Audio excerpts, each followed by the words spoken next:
Hello दोस्तों, मुझे उम्मीद है कि आप सभी अच्छे होंगे। दोस्तों, मैंने पहले मूविंग एवरेज पे एक वीडियो बनाई थी जिससे आप कंसिस्टेंट प्रॉफिट कमा सकते हैं।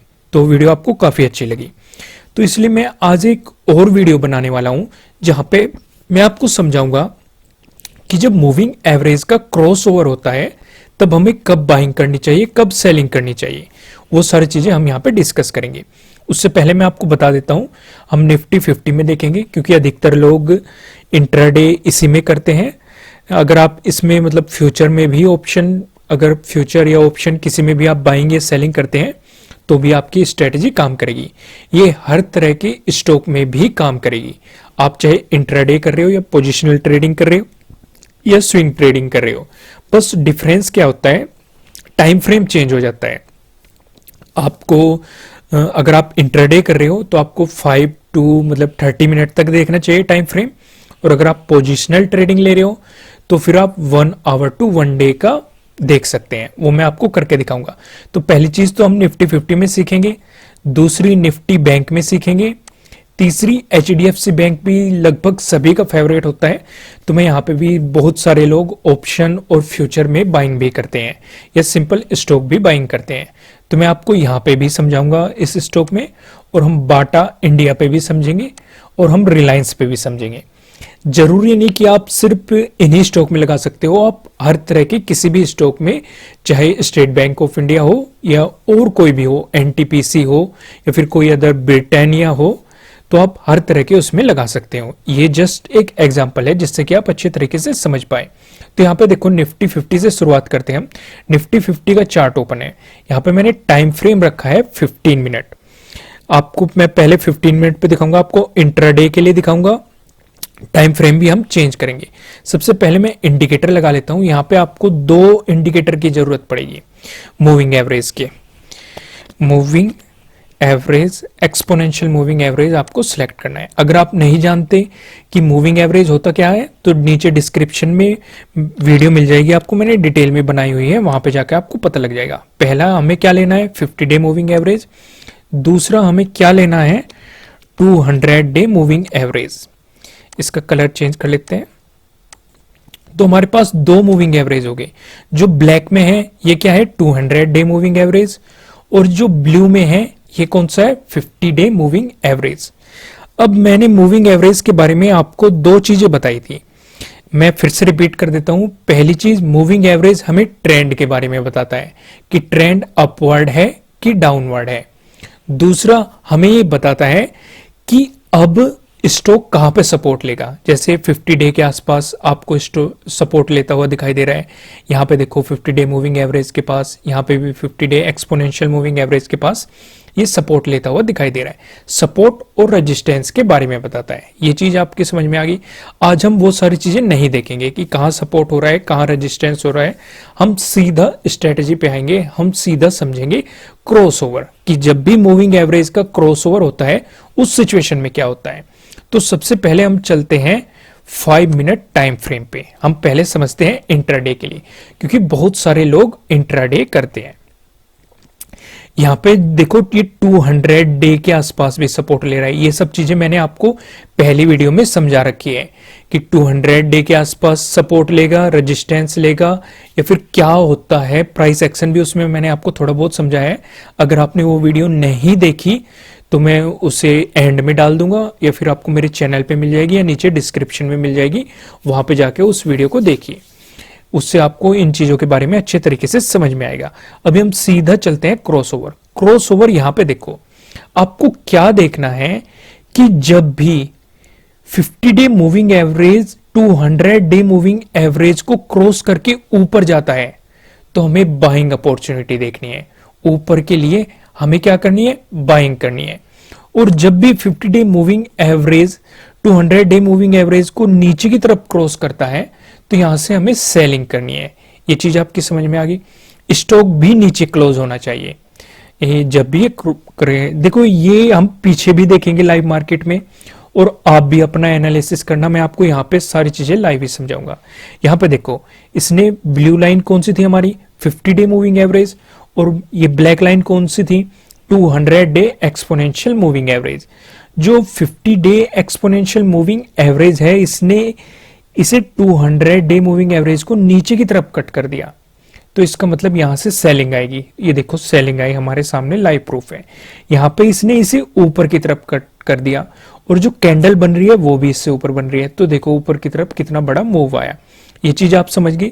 ज्यादा इफेक्टिव ये कहां पे रहती है, देखो अभी मैंने 5 मिनट का टाइम फ्रेम चूज कर रखा है, यानी कि हम क्या कर सकते हैं, हम इसे इंट्राडे में भी अप्लाई कर सकते हैं। पर लेकिन ये बेस्ट मौका कहां पे मिला होगा, ये बेस्ट मौका हमें मिला था 23 दिसंबर को। 23 दिसंबर को इसमें क्रॉसओवर आया था लगभग 12:30 बजे और इसने एक बहुत बेहतरीन बाइंग अपॉर्चुनिटी बनाई थी। तो हम पूरे दिसंबर के लिए बाय ले सकते थे या फिर हम आगे आने वाले उन चीजों के लिए बाय ले सकते थे।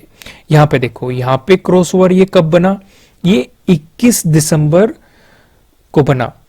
तो यहां पे उस दिन मार्केट गिरा था, तो यहां पे देखो हम नीचे की तरफ ले सकते थे। तो ये चीज आपकी समझ में आ गई। मैं क्या कहना चाह रहा हूं कि हर स्टॉक का अलग अलग होगा। किसी दिन आपको ये हर दिन पे मिलता रहेगा, क्योंकि अगर हम टाइम फ्रेम चेंज कर देंगे तो शायद ये और जल्दी जल्दी मिल जाए हमें। जैसे मैंने 2 मिनट टाइम फ्रेम सिलेक्ट कर लिया, तो ये देखो ये और जल्दी जल्दी मिल रहा है। यहाँ पे भी इसने क्रॉस ओवर दे दिया, फिर यहाँ पे क्रॉस ओवर दे दिया, यहाँ पे भी क्रॉस ओवर देने वाला है। पर लेकिन मैं आपको बिल्कुल भी सजेस्ट नहीं करने का कि आप 2 मिनट टाइम फ्रेम पे काम करें। ऐसा नहीं करना कि चलो हम 5 मिनट की जगह 2 मिनट पे कर लेते। अगर आप इंट्राडे कर रहे हैं तो आपको 5 मिनट से शुरुआत करनी है। 5 मिनट पे देखना है कि कहां कहां पे क्रॉसओवर मिल रहा है। अगर आपको उस दिन क्रॉसओवर मिले तो आप एंट्री ले सकते हैं। अगर नीचे की तरफ क्रॉसओवर मिले तो आप सेलिंग कर सकते हैं, ऊपर की तरफ क्रॉसओवर मिले तो आप बाइंग कर सकते हैं। देखो ये चीज काम करती है। मैं आपको पीछे भी दिखाता हूं। देखो यहाँ पे, देखो यहाँ पे भी हम बाइंग और सेलिंग कर सकते थे। अभी मैं इसका टाइम फ्रेम चेंज करता हूं। अब हम 15 मिनट पे जाते हैं। अभी भी हम इंट्राडे पे हैं। इंट्राडे की ही हम सिचुएशन को समझ रहे हैं कि ये कैसे काम कर रही है। उन्हीं सारी चीजों को हम यहाँ पे एनालिसिस करने वाले हैं। तो इसमें आपको बिल्कुल भी ये नहीं करना। मैं अभी आपको पोजिशनल ट्रेडिंग में बताऊंगा, पर लेकिन मैं सजेस्ट करूंगा कि आप इसे अगर पोजिशनल ट्रेडिंग में करेंगे तो ज्यादा बेहतर रहेगा। पर लेकिन हमें इंट्राडे में भी अपॉर्चुनिटी दे देता है। तो यहाँ पे मैंने 15 मिनट टाइम फ्रेम चेंज किया, तो ये देखो ये यहाँ पे क्रॉसओवर दिखा रहा है। यहाँ पे देखो 15 मिनट पे, एक्चुअली हम 15 मिनट का पहले देख चुके। तो बस मैं इतना ही समझाना चाहता हूं। अगर नीचे की तरफ क्रॉस हो रहा है 50 day moving exponential moving average, 200 day exponential moving average को अगर कट करके नीचे आ रहा है तो आपको सेलिंग करनी है। अगर ऊपर जा रहा है बाइंग करनी है। अभी हम सीधा चलते हैं 1 डे पे। अगर हमें पोजिशनल ट्रेडिंग लेनी हो, हमें देखना हो कि भाई स्टॉक किस रेंज में चल रहा है या हमें किस तरफ मूवमेंट होने वाला है मार्केट का, अगर हम ये देखना चाहते हैं तो हमें इसमें सिलेक्ट करना है 1 डे। अभी ये 1 डे हम यहां से सिलेक्ट कर लेते हैं। आपको ये ध्यान रखना है, इससे क्या होता है, इससे हमें बेहतर रिजल्ट मिल जाते हैं। अगर आप अलग अलग टाइम फ्रेम पे एनालिसिस कर लेते हैं तो एक बेहतर मतलब रिजल्ट मिलने की पॉसिबिलिटी हमारी बढ़ जाती है। 1 डे सिलेक्ट करा और मैं यहाँ पे इंडिकेटर फिर से लगा लेता हूं, एक्सपोनेंशियल मूविंग एवरेज। ये हो गया एक्सपोनेंशियल मूविंग एवरेज। यहाँ पे मैंने सिलेक्ट कर दिया 50 डे। ये आपको 50 डे दिखाई दे रहा होगा। फिर मैंने सिलेक्ट किया 200 डे। यहाँ पे मैंने कलर कर दिया ब्लैक। तो ये चीज आपकी समझ में आ गई। तो अब देखो यहाँ पे भी इसने बहुत अच्छा मूव दिखा रखा है। इसने यहाँ पे क्रॉस ओवर दिया 1 डे पे।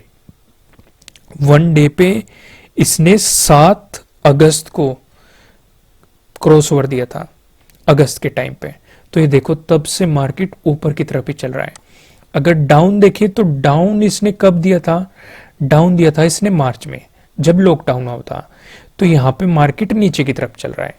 तो यानी कि अगर किसी ने बड़े ट्रेड लिए होते, पोजिशनल ट्रेड लिए होते या फिर स्विंग ट्रेडिंग की होती तो उसे बहुत ज्यादा बेनिफिट रहता, क्योंकि अभी तक वो बना रहता। देखो यहाँ पे उसे सेल करने की अभी जरूरत ही नहीं है, क्योंकि कहीं भी क्रॉसओवर नहीं आ रहा। तो वो बाइंग की पोजीशन में रहता है और कितना बेहतरीन प्रॉफिट होता है आप अपनी आंखों से ही देख सकते हैं। मैंने आपको ये इंट्राडे पे भी बता दिया और पोजिशनल अगर आप लंबी ट्रेड लेना चाहते हो उस पर भी बता दिया। हम पीछे भी क्रॉस चेक करते हैं, आपको मैं पीछे भी ले चलता हूं। यहाँ पे देखो, इसने नीचे की तरफ कट कर दिया तो यानी कि यहाँ से हमें सेलिंग करनी है। इसने ऊपर की तरफ कट कर दिया तो इसका मतलब यहाँ से हमें बाइंग करनी है। ये चीज आपको दिखाई दे रही होगी, ये सारी चीजें। ठीक वैसे ही आप पीछे जाके कर सकते हैं, आप अपनी पोजिशनल पेपर ट्रेडिंग कर सकते हैं। अब सारी चीज़ों का एनालिसिस करना चाहिए आपको, तभी किसी स्ट्रेटेजी को अप्लाई करना चाहिए। डिपेंडिंग ऑन हर स्ट्रेटेजी का एक अलग पहलू होता है। जैसे मैं ये स्ट्रेटेजी मैंने आपको कम टाइम फ्रेम पे भी दिखाई कि अगर आप फ्यूचर या ऑप्शन में मंथली वाइज या वीकली वाइज ट्रेडिंग कर रहे हैं तो वहाँ पे इसका बेनिफिट रह सकता है, या फिर आप शॉर्ट टर्म के लिए किसी स्टॉक को परचेज या बाय या सेल कर रहे हो, वहां पे भी इसका बेनिफिट रह सकता है। इन सारी चीजों का आपको बेनिफिट मिल सकता है। अब हम सीधा चलते हैं निफ्टी बैंक पे, ये देखते हैं कि निफ्टी बैंक पे भी ये काम करती है कि नहीं। देखो काम तो करेगी, मुझे तो पता है, मैंने तो टेस्टिंग कर रखी है, लेकिन मैं आपको जस्ट एग्जांपल दिखा रहा हूं, नंबर ऑफ एग्जांपल, जिससे कि आप अच्छे तरीके से समझ पाए कि इस स्ट्रेटेजी का क्या बेनिफिट रहता है और या फिर क्या रोल इसका रहता है। तो यहाँ पे मैं सिलेक्ट कर लेता हूँ, पहले लगाते हैं 200 डे मूविंग एवरेज, फिर लगाते हैं 50 डे मूविंग एवरेज। तो ये चीज़ आपकी समझ में आ गई। यहाँ पे मैंने 15 मिनट सिलेक्ट कर रखा है, यानी कि हम इंट्राडे के लिए देख रहे हैं। तो यहाँ पे हमें ऊपर की तरफ कट मिला, कब मिला? 24 दिसंबर को। तो इसका मतलब मार्केट अब ऊपर जाएगा, और देखो यहाँ से ऊपर जा रहा है। उससे पहले हमें डाउन की तरफ कट मिला था, डाउन की तरफ कट मिला था 21 दिसंबर को, यानी कि इसने नीचे की तरफ कट किया तो मार्केट नीचे की तरफ आ रहा है, हमें यहाँ से सेलिंग करनी थी। जैसे ही हमें कट मिलता 200 डे और 50 डे मूविंग एवरेज का कट मिलता तो हमें नीचे की तरफ सेल करना था। ये चीज आपको मिल गई। हम पीछे भी क्रॉस चेक करते हैं, आपको कहीं भी देखो ये लंबे टाइम के लिए ज्यादा बेनिफिशियल रहती है, या फिर अगर आप पूरे मंथ का ट्रेड लेना चाहते हो ऑप्शन में या फिर फ्यूचर में या फिर अदर पर्टिकुलर किसी स्टॉक में, तो ये बहुत ज्यादा बेनिफिशियल रहती है, आपको अच्छे प्रॉफिट देती है। यहाँ पे देखो कितना अच्छा मूव बना हुआ है, क्योंकि अभी तक कट ही नहीं आया है। जब कट आया होगा, यहाँ पे देखो, यहाँ पे कट आया था, अगर किसी ने यहाँ पे बाइंग की होती तो ये देखो उसे कितना अच्छा खासा कितना बड़ा मूव मिलता। ये देखो, क्योंकि अभी तक कट आया ही नहीं, तो बहुत अच्छा मूव मिलता उसे। मैं आपको इसे वन डे पे ले जाकर दिखाता हूँ, क्योंकि अगर आप पोजिशनल ट्रेडिंग लेना सोच रहे हैं तो उसके लिए आपको वन डे पे क्रॉस चेक करना होगा। यहाँ पे इसने कट दिया है, लेकिन ज्यादातर मेरे हिसाब से ये देखो यहाँ पे भी कट दिया है, ऊपर की तरफ कट दिया, तो यहाँ से बाइंग करके देखो आप बड़ी पोजिशनल ट्रेडिंग ले सकते थे और अच्छा खासा मुनाफा भी कमा सकते थे। यहाँ पे इसलिए नीचे की तरफ कट दे दिया, तो यहाँ पे भी हम कर सकते हैं। अब यहाँ पे मैं आपका एक चीज ध्यान ले जाना चाहता हूँ, चलो पहले यहाँ पे देख लो। यहाँ पे इसने ऊपर की तरफ कट दे दिया, तो हम यहाँ से बाइंग अपॉर्चुनिटी देख सकते हैं। अभी मैं आपको बाकी सारी चीजें नहीं बता रहा, अगर हम इसे प्राइस एक्शन के साथ मिला देंगे तो ये और मतलब सोने पे सुहागे वाली बात हो जाएगी। अभी तो मैं सिर्फ आपको क्रॉस ओवर समझा रहा हूं कि क्रॉस ओवर ये कैसे हो रहा है और इससे आपको क्या बेनिफिट मिल सकता है, या किस तरीके से आप अपने नजरिए से इसे देख सकते हैं। ये चीज आपकी समझ में आ रही है? सारी चीजें देखो, जहां पे भी आपको क्रॉस ओवर मिलेगा वहां पे आपको सेलिंग की और बाइंग की अपॉर्चुनिटी मिलेगी। आप कहीं पे भी देख लो, जहां मर्जी हो, क्योंकि ये हर जगह सेम होती है हर स्टॉक पे। चलो मैं आपको HDFC पे भी दिखाता हूं। यहाँ पे भी हम मूविंग एवरेज लगा लेते हैं। मूविंग एवरेज आप इसे कहीं पे भी अप्लाई करो। मैं आपको सजेस्ट करूंगा कि आप पहले अगर पेपर ट्रेडिंग करेंगे तो ज्यादा बेहतर रहेगा, उससे आपको बेनिफिट ज्यादा मिल जाएंगे। तो ये चीज समझ में आ गई। यहाँ पे देखो, यहाँ पे कट मिला ऊपर की तरफ, तो इसका मतलब बाइंग मिली। मैंने 15 मिनट टाइम फ्रेम कर रखा है, अभी हम इंट्राडे के लिए देख रहे हैं। तो यहाँ पे बाइंग मिली हमें, ये 28 दिसंबर को मिली, तो यानी कि हम पूरे ही मंथ के लिए ऊपर की तरफ ट्रेड रख सकते थे, या जब तक हमें कट ना मिले हम तब तक इसमें ट्रेड कर सकते थे। इसने नीचे की तरफ कट कर दिया, तो यहाँ से हमें सेलिंग अपॉर्चुनिटी मिली। ये चीज आपको दिखाई दे रही होगी।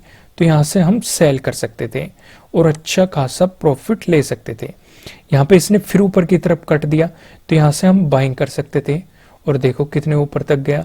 और जब इसने यहाँ पे कट दे दिया तो यहाँ पे हम सेलिंग करके निकल जाते हैं। सेलिंग के और भी तरीके होते हैं डिपेंडिंग ऑन, मैंने इस पे भी अलग से वीडियो बनाई हुई है कि आपको कितने % प्रॉफिट लेके निकल जाना चाहिए या फिर कितने पॉइंट या कितने रुपए लेके निकल जाना चाहिए। क्योंकि हमेशा अगर ट्रेड में बने रहेंगे, अगर आप लॉन्ग टर्म के लिए सोच रहे हैं 5-10 साल के लिए, फिर तो कोई बात नहीं।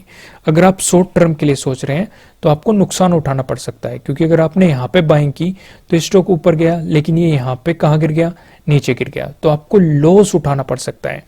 तो ये चीज आपकी समझ में आ गई कि बने रहना लंबे टाइम के लिए ज्यादा बेनिफिशियल होता है एज कंपेयर टू अगर आप कम टाइम के लिए ये प्रॉफिट लेना चाहते हैं तो आपको सही टाइम पे निकल जाना चाहिए। उसके लिए भी मैं आपको अलग से डिटेल में प्रोवाइड कर दूंगा कि वैसे मैंने बहुत सारी वीडियो इस पे भी बनाई हुई है, आपको मेरे चैनल पे मिल जाएगी। लेकिन फिर भी अगर आप अलग से चाहते हो तो आप मुझे कमेंट करके बता सकते हो, मैं आपको अलग से बता दूंगा कि किसी भी ट्रेड में आपको कितना प्रॉफिट लेके निकल जाना चाहिए। तो आपको HDFC पे भी, बाटा पे भी मैं आपको दिखा देता हूं। आप अपनी पेपर ट्रेडिंग करिए, वो ज्यादा बढ़िया रहता है। एक्सपोनेंशियल मूविंग एवरेज हम यहाँ पे सिलेक्ट कर लेते हैं, ये हर जगह काम करेगी। बस आपको थोड़ा सा इसे ध्यान लगाना है और अगर आप लंबे टाइम के लिए देख रहे हैं तो उस हिसाब से देखना है, अगर छोटे टाइम के लिए देख रहे हैं तो उस हिसाब से देखना है इन सारी चीजों को, तभी ज्यादा आपको प्रॉफिट मिल सकता है। अगर वैसे करेंगे तो नहीं मिलेगा। यहाँ पे देखो कट मिला ऊपर की तरफ और स्टॉक भी ऊपर है, तो यहाँ पे से देखो एक बड़ा मूव मिला। यहाँ पे नीचे की तरफ कट हुआ, नीचे की तरफ गिरा, तो यहाँ पे भी एक बड़ा आपको सेलिंग की तरफ बड़ा मूव हुआ। उससे पीछे चलते हैं, यहाँ पे हमें कट कहाँ मिल रहा है, देखो सभी स्टॉक, क्योंकि जो बड़े स्टॉक होते हैं वो एक तरह से का ही लगभग सेम सा ही पैटर्न आपको फॉलो से करते हुए दिखाई देंगे। मतलब हर जगह नहीं होता, लेकिन कभी कभी क्योंकि मेन वो निफ्टी या बैंक निफ्टी का हिस्सा होते हैं, अगर हम उससे रिलेटेड उसमें कर रहे हैं। यहाँ पे देखो ऊपर की तरफ कट मिला तो यहाँ से हम बाइंग करते हैं, देखो कितनी बड़ी मूवमेंट हमें मिलता है। यहाँ पे नीचे की तरफ कट मिला तो नीचे की तरफ सेलिंग करते तो यहाँ से भी अच्छा खासा मूव मिलता। कब निकलना है, कब एंट्री करनी है, वो आपको देखना होगा प्राइस एक्शन के थ्रू। ठीक इसी तरह रिलायंस में भी देख लेते हैं। रिलायंस की भी एक अच्छी न्यूज चल रही है फिलहाल, उस पर भी हम बाद में बात करेंगे। अभी मैं बस जस्ट आपको ये समझा देता हूं कि आपको इसमें क्या करना है। इसमें आपको सेलेक्ट करना है 50 डे मूविंग एवरेज और एक करना है 200 डे मूविंग एवरेज। तो यहाँ पे आपको दिखाई देगा 50 डे मूविंग एवरेज और 200 डे मूविंग एवरेज। इसने कट ऊपर की तरफ दे दिया तो हमें क्या करनी है, बाइंग करनी है। और ये देखो कितना अच्छा खासा मूव मिलता। इसने कट नीचे की तरफ दे दिया तो हमें क्या करनी है, सेलिंग करनी है। ये देखो कितना अच्छा खासा मूव मिलता। यहाँ पे इसने फिर से कट ऊपर की, अभी कट नहीं दिया, हम थोड़ा सा पीछे चलते हैं, इसके पास आया लेकिन कट नहीं दिया। ये चीज और ध्यान रखना कि पास आना, टच करना वो अलग चीज होती है। आपको कभी भी पहले ट्रेड नहीं लेना चाहिए, क्योंकि ये देखो यहाँ पे एक कट करने के नजदीक आया, अगर आप यहाँ से सेल कर देते तो देखो आपको कितना लॉस हो जाता, क्योंकि ये तो सीधा ऊपर चला गया ना। यहाँ पे नजदीक आया, अगर आप ये सोचते कि भाई अब तो कट कर ही देगा, ऐसा नहीं होता। पहले उसे प्रॉपर कट करने दो, उसके बाद ही आपको ट्रेड लेना है, उससे पहले नहीं। आपको ये नहीं कि भाई मैं फर्स्ट मूवर बन जाऊं, मुझे तो पता है कि कट आने वाला है और मैं पहले ही ट्रेड ले लूं, वैसे नहीं करना। उससे आपको लॉस ही होगा, बेनिफिट नहीं होगा। जैसे यहाँ पे देखो ये आसपास ही टच करके चल रहा है, तो इससे यानी कि मूवमेंट किसी भी तरफ हो सकता है, अप भी जा सकता है, डाउन भी जा सकता है, कुछ भी हो सकता है। यहाँ पे देखो कट नीचे की तरफ दे दिया तो सेलिंग कर दो, कट ऊपर की तरफ दे दिया तो बाइंग कर लो। देखो कितना अच्छा खासा मूव। कट नीचे की तरफ दे दिया तो फिर यहाँ से सेलिंग कर लो, फिर नीचे आया, फिर इसने कट ऊपर की तरफ दे दिया तो यहाँ से बाइंग कर लो। ये पोजिशनल ट्रेडिंग में और स्विंग ट्रेडिंग में बहुत ज्यादा बेनिफिशियल रहती है। देखो मैंने आपको ये स्टॉक पे भी बता दी, निफ्टी 50 पे भी बता दी और निफ्टी बैंक पे भी बता दी, क्योंकि ज्यादातर अधिकतर लोग इन्हीं में ही ट्रेड करते हैं। खासकर अगर आप इंट्राडे कर रहे हो या कुछ लोग अगर फ्यूचर या ऑप्शन में काम करते हैं तो वो मंथ या वीकली के हिसाब से भी ज्यादातर निफ्टी बैंक और निफ्टी 50 में ट्रेड करते हैं। तो मैंने ये आपको स्ट्रेटेजी बता दी, आप इसे इंट्राडे में भी इस्तेमाल कर सकते हैं, स्विंग ट्रेडिंग के लिए भी इस्तेमाल कर सकते हैं, पोजिशनल ट्रेडिंग के लिए भी इस्तेमाल कर सकते हैं। पर लेकिन मैं कहूँगा इन्वेस्ट, ये कोई रिकमेंडेशन बिल्कुल भी नहीं है, क्योंकि पैसा आपका है, लॉस भी आपका होगा, प्रॉफिट भी आपका होगा। इसलिए अपनी रिसर्च जरूर करें, अपने इन्वेस्टर की सलाह लें। अगर आपको वीडियो अच्छी लगी है तो इसे लाइक कीजिएगा। इसी तरह की और वीडियोस देखने के लिए आप हमारे चैनल को सब्सक्राइब कर सकते हैं। कोई आपके मन में कोई भी सवाल हो इस स्ट्रेटजी से रिलेटेड, या फिर कोई भी पॉइंट आपकी समझ में नहीं आया हो, तो आप कमेंट करके बता सकते हैं, मैं आपको उस पर वीडियो प्रोवाइड कर दूंगा। फिर मिलेंगे किसी नेक्स्ट वीडियो में किसी अच्छे कंटेंट के साथ। Thank you.